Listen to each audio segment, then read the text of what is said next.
बाबर अमान साहब, सबसे पहले तो 6 जजेस के खत के मामले पर बात कर लेते हैं। आज जो समाअत हुई उसके बाद आपको क्या लगता है, इदारा जाती रिस्पांस की जो बात हो रही है कि कोई प्रेशर बर्दाश्त नहीं किया जाएगा, क्या हम उस तरफ जा रहे हैं?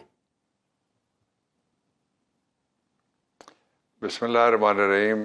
थैंक यू मैम और हबीब। देखिए, इसके दो पहलू हैं जिन पे हमें नज़र रखनी चाहिए। ये जो ज़ुबानी रिमार्क्स होते हैं इनको कहते हैं ऑबिटर डिक्टा। अगरचे इनकी भी रेलेवेंस होती है लेकिन ये कोई ऑर्डर नहीं है। एक जो कहा जाता है वो अक्सर आपके टिकर बन जाते हैं, खबरें होती हैं, शोज होते हैं, वो हवा में उड़ जाता है।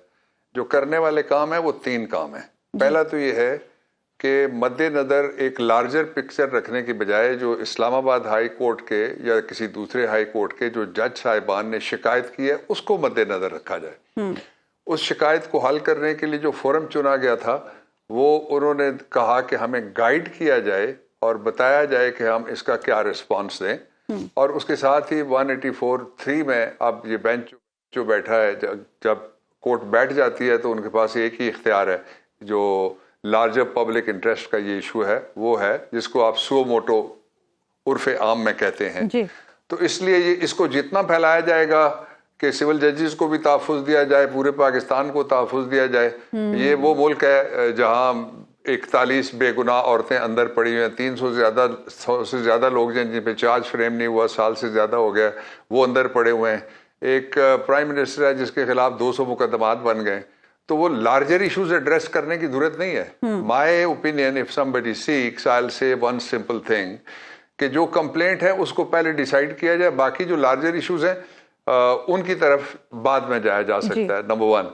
दूसरा ये है कि ये सारे जानते हैं कि पाकिस्तान में जो भी सिविलियन इंटेलिजेंस ऑपरेटर्स है या आर्म्ड फोर्सेस की तीनों की अपनी अलग-अलग इंटेलिजेंस ऑपरेटर्स है, उनके लिए कोई जो लेजिस्लेशन है वो किसी जगह पे भी मौजूद ही कोई नहीं है। सो इस सवाल का भी हल सबको पता है।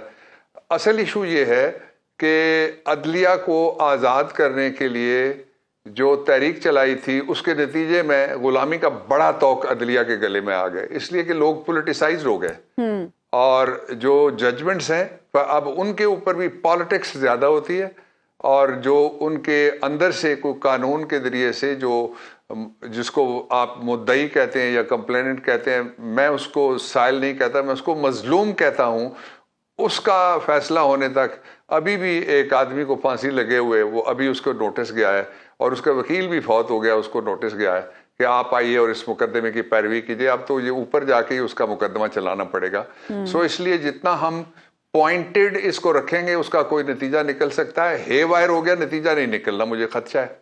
तो बाबर अमान साहब ये बताइएगा कि इसका नतीजा इम्कानी तौर पे क्या हो सकता है, क्योंकि आज बिल्कुल ठीक बात है आपकी कि रिमार्क से कोई नतीजा अखज़ तो नहीं किया जा सकता, लेकिन आज जो तासुर बन रहा है रिमार्क से, उससे ऐसे लग रहा है कि अदलिया का एक हिस्सा तो उस तरफ जाना चाहता है जिसकी तरफ आप इशारा करें कि इस केस को ही पकड़ा जाए, और दूसरी तरफ कुछ ऐसी कोशिश या ऐसे सवालात का रुख है कि जिससे लगता है कि ये बात किसी और तरफ चल पड़े।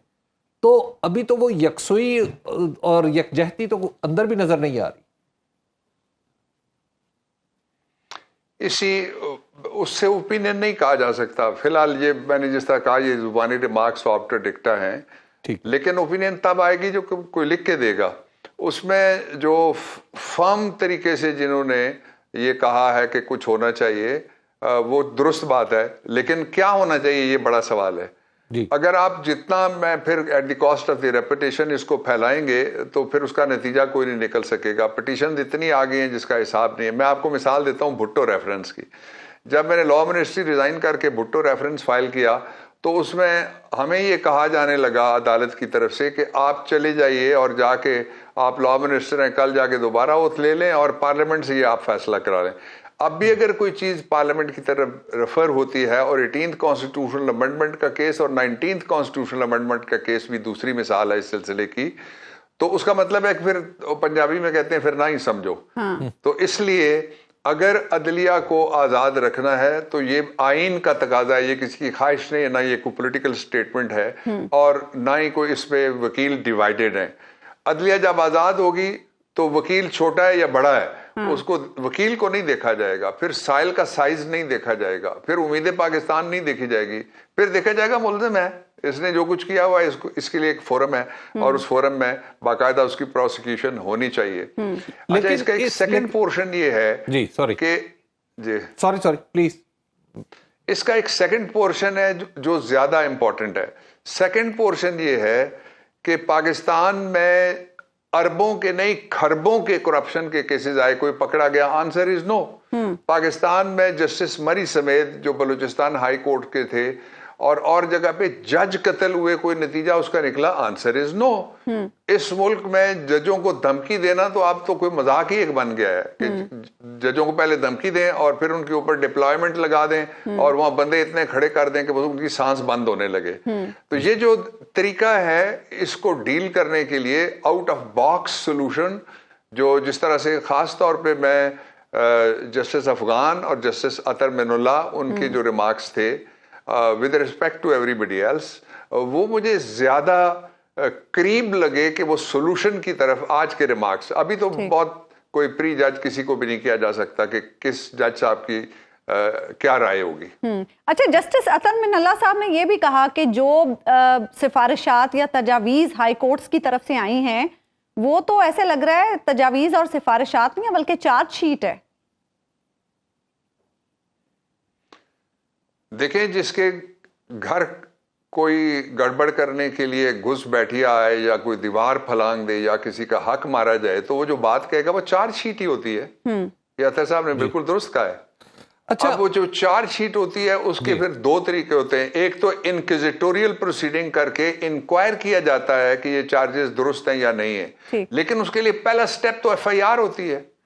तो इसमें पहला स्टेप तो पहले लेना चाहिए, आखिरी स्टेप के ऊपर ले जाके पहला स्टेप नहीं लेना चाहिए। ये स्ट्रेटजी मेरे ख्याल में यूं होनी चाहिए। ठीक है, सुनो न्यूज का यूट्यूब चैनल ही आपकी खिदमत में बेलाग तबसरे और गैर जानिबदार तज्जिए लेकर आता है।